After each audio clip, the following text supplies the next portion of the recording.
Hey everyone, Cola here. So finally, I am reviewing one of my, if not my most anticipated film of the year, Star Wars Episode 8: The Last Jedi. I'm going to be talking about this movie with no spoilers. In fact, I'm not even going to be talking about any plot points in this movie because I really don't want to spoil anything. I'm pretty sure like most, if not all of you have seen it, but just in case, um, if there's some of you watching who hasn't seen this movie, yeah, I won't be talking about the plot at all. I'll just be talking about the technical stuff and the performances. So, so let's just get right into it. So yeah, like I said before, I'm not going to be talking about any of the bad stuff. So all I'm going to say is that everything technical in this movie is amazing. The visuals, the cinematography, the production design. The editing is a bit weird sometimes, but I was fine with it. Um, this movie is a lot darker than I wouldn't say like the previous films. It definitely is more darker than The Force Awakens. But there are some really lighthearted and funny moments too. Some of them don't work, but some of them I thought were really funny. I really like John Williams' score in this movie.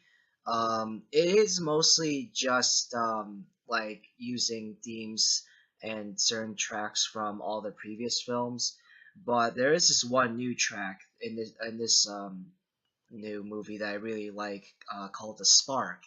That I really like that one.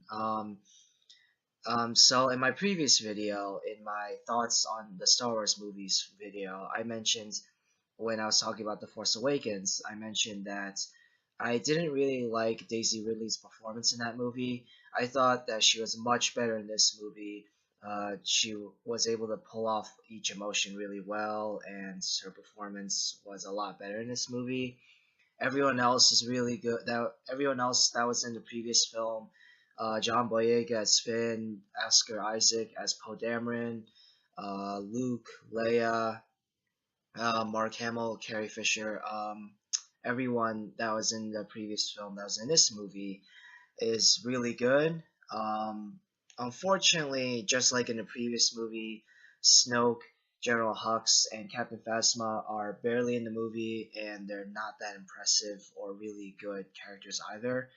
Um, there are some really strange, interesting things that happen in this movie that I'm sure are going to turn off a lot of you that haven't seen it, and probably have turned off a lot of you that did see it.